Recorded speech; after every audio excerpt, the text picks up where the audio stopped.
और बोली, बहुत देर लगा दी आने में। कहाँ थी तुम जब मुझे तुम्हारी सबसे ज्यादा जरूरत थी? तुम क्यों नहीं थी प्रिया? तुम्हें कभी अपनी सहेली की याद नहीं आई? जिंदगी ने जो इतना बड़ा गम मुझे दिया वो मैं किसके साथ बांटती? तुम्हारी कमी हर पल खलती रही। तुम मेरे साथ क्यों नहीं थी प्रिया? ये सब कैसे? सीमा, प्रिया ने पूछा। विकास एक सड़क दुर्घटना में नहीं रहे। बहुत खुश थी मैं उनके साथ, मानो मेरी ख्वाहिशों को पंख लग गए हों। वो मेरी छोटी से छोटी जरूरत का ख्याल रखते। तुझे पता है वो भी मेरे लिए रंग बिरंगी बिंदियाँ लाया करते थे, क्योंकि वो जानते थे कि मुझे कितनी खुशी मिलती है बिंदी लगाने से। पर ये क्या हो गया प्रिया? अभी तो हमने अपने नए जीवन की शुरुआत ही ठीक से नहीं की थी और ये दुखों का पहाड़ मेरे ऊपर टूट गया। मेरे साथ ही ऐसा क्यों हुआ प्रिया? मैंने किसी का क्या बिगाड़ा था? मुझे किस बात की सजा मिली है? मुझे माफ़ कर दो सीमा, मुझे इन सब के बारे में कुछ नहीं पता था। सोचा था घर आकर दोनों मिलकर खूब घूमेंगे, शॉपिंग करेंगे, जीजू के कान पकड़कर पूछूंगी कि कहीं वो मेरी प्यारी सहेली को परेशान तो नहीं करते हैं। लेकिन यहाँ आकर तुम्हें इस रूप में देखूंगी, सपने में भी नहीं सोचा था। किस्मत का लिखा कौन टाल सकता है प्रिया? पर अब तुम आ गई हो तो थोड़ा दुख तो हल्का होगा। अच्छा सीमा, अब से मैं रोज तुम्हारे पास आऊंगी, हम खूब बातें करेंगे। जाते हुए प्रिया ने कहा, ये लाल साड़ी और बिंदियाँ लाई हूँ तुम्हारे लिए। अब ये मेरे लिए नहीं है, तुम वापस ले जाओ। लेकिन बिंदी, वो तो तुम्हें पसंद थी ना? हाँ पसंद थी, पर अब ये समाज मुझे इसे लगाने की इजाज़त नहीं देता। प्रिया चुपचाप वापस आ गई। सीमा से मिलने के बाद प्रिया मन में एक अजीब सी बेचैनी रही।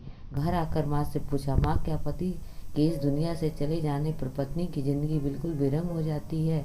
इतनी कि वो अपने सबसे प्यारी चीज़ को भी त्याग देती है। हाँ यही रीत है दुनिया की, माँ ने कहा। लेकिन ये कैसी रीत है?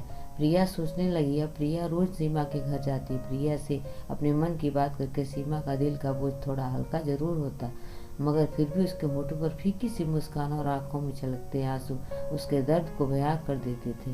प्रिया हर दिन सीमा से मिलकर दुखी मन से घर वापस लौटती, क्योंकि अब सीमा वो पहले वाली सीमा नहीं रही जो हर बात पर जोर जोर से खिलखिलाने वाली, मौज मस्ती वाली और हमेशा अपने मन की करने वाली थी। अब अब जो सीमा सामने थी वो तो जिंदगी जीना भूल ही गई थी। बातों में एक दिन प्रिया ने पूछा, सीमा तुम अपने मायके क्यों नहीं चली जाती हो? ऐसी बेरंग जिंदगी से तो बेहतर होगा, वो भी क्योंकि कोशिश करके देख ली। मगर तुम्हें तो पता ही है ना, शादी के बाद लड़कियों को यही सिखाया जाता है कि ससुराल ही तुम्हारा असली घर है और आगे की जिंदगी उन्हें हिसाब से ही निभानी पड़ती है। वैसे भी हर माता पिता समाज के बनाए हुए नियमों के विरुद्ध कहाँ जा पाते हैं। इसीलिए ख्वाहिशों के कब्र में बंधनों और नियमों में लिपटी हुई जिंदगी ही मेरी असलियत है।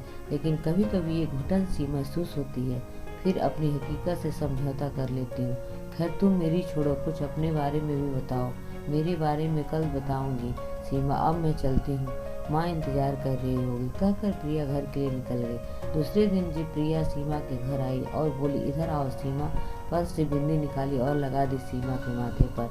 आईना देखो सीमा, अब तुम वही पहले वाली सीमा लग रही हो। सीमा ने भी आईना देखा तो उसे एक हल्की मुस्कान आ गई उसके चेहरे पर। विकास के जाने के बाद तो जैसे वो आईना देखना भूल ही गई थी। लेकिन जैसे ही सीमा की सांस आई, उसके माथे पर बिंदी देखकर बुरी तरह चिल्ला पड़ी, ये क्या कर रही हो? विधवा को बिंदी लगा रही हो? कोई शर्म लिहाज है कि नहीं? यह भी वो मर्द है, तुम लड़की हो, तुम्हें संस्कार सिखाने चाहिए, मर्यादा में रहना चाहिए। अगर आप लोग को मेरी ये कहानी पसंद आई है तो प्लीज़ लाइक एंड सब्सक्राइब जरूर करें। धन्यवाद।